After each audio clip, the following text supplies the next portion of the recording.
जटाटवी गलज्जल प्रवाह पावितस्थले कलेवलम्ब्यलम्बितां भुजङ्गतुङ्गमालिकान्तमड्डमड्डमड्डमन्निनादवड्डमर्वयं चकार चण्डताण्डवं तनोतु। इसे ही कहते हैं असली अंधभक्त।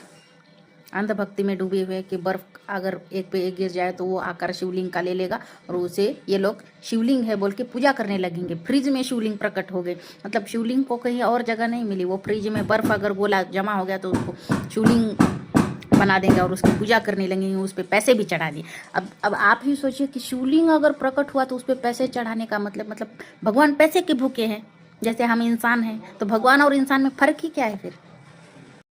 आपको एक बात बताऊं, एक आदमी रहता है, उसको उसके मन के मुताबिक एक नौकरी मिलती है जो उसको बहुत अच्छी लगती थी और उसमें अपने मन के मुताबिक पेमेंट भी मिलता है, तो उसको वो नौकरी लग जाती है। तो वो उसका पहला दिन होता है जॉब पे, तो वो जाता है कंपनी में, पहला दिन होता है, वो भगवान की पूजा पाठ करता है बहुत।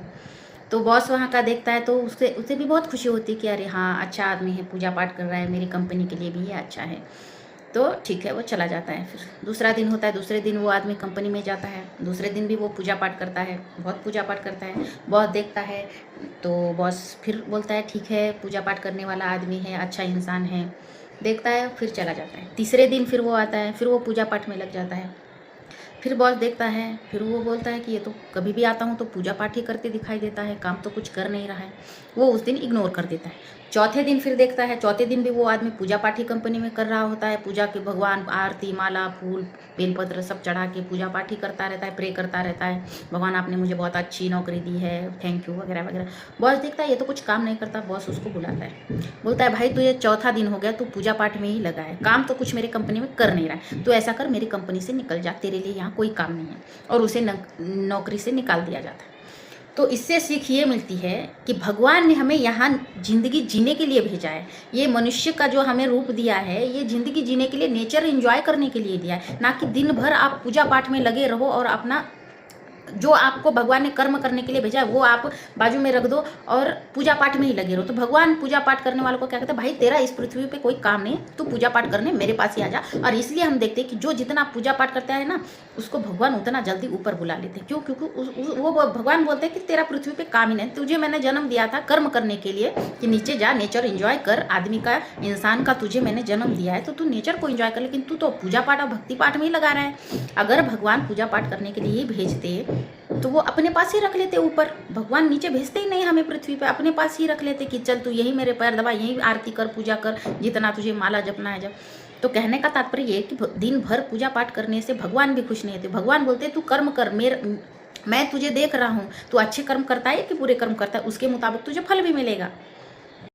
हम देखते हैं कि कई बार कहीं जगराता होता है, कुछ होता है, तो औरतों के ऊपर देवियाँ आ जाती हैं, अंदर देवी आ जाती है, बाल हिला हिला के वो नाचने लगती है, चिल्लाने लगती है, माता आ गई माता। मुझे ये बात बताइए, नीता अंबानी के ऊपर कभी माता क्यों नहीं आई? वो क्यों नहीं ऐसे बाल घुमा घुमा के नाचने लगती है रोड पे आके? कभी किसी अमीर इंसान, कभी किसी अमीर औरत के जो कामकाजी है, जो कोर्ट में जज है, वकील है, डॉक्टर, इनके ऊपर माता कभी आई हुई दिखाई दी है आपको?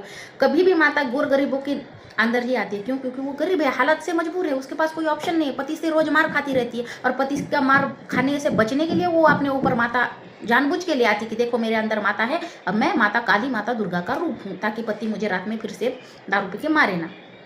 नहीं तो माता आती तो नीता अंबानी के ऊपर कभी आ जाती, कभी डॉक्टर के ऊपर आ जाती, कभी किसी जज के ऊपर आ जाती, कभी मेरे अंदर भी आ जाती। ऐसा तो कभी नहीं हुआ। जो ढोंग पाखंड में डूबे रहते हैं उन्हीं के ऊपर ये माता या भूत प्रेत का साया, ये सब उन्हीं के ऊपर आती है। जो पैसे वाले लोग हैं उनके ऊपर कभी माता या भूत प्रेत का साया, या उनके घर में भूत प्रेत नहीं रहते। रिक्शा वाले, ट्रक वाले के पीछे आप देखेंगे बुरी नज़र वाले तेरा मुंह काला। कभी आपने रॉल्स रॉयल गाड़ी पे, कभी लंबरगिनी गाड़ी पे देखा है पीछे लगाए हुए बुरी नज़र वाले तेरा मुंह काला? नहीं देखा होगा, क्योंकि ये ऐसे हरकतें ना ये गरीब लोग जो है ना वही करते हैं, जो अनपढ़ गवार, जो पाखंडी लोग रहते हैं ना वही सब ये सब करते हैं।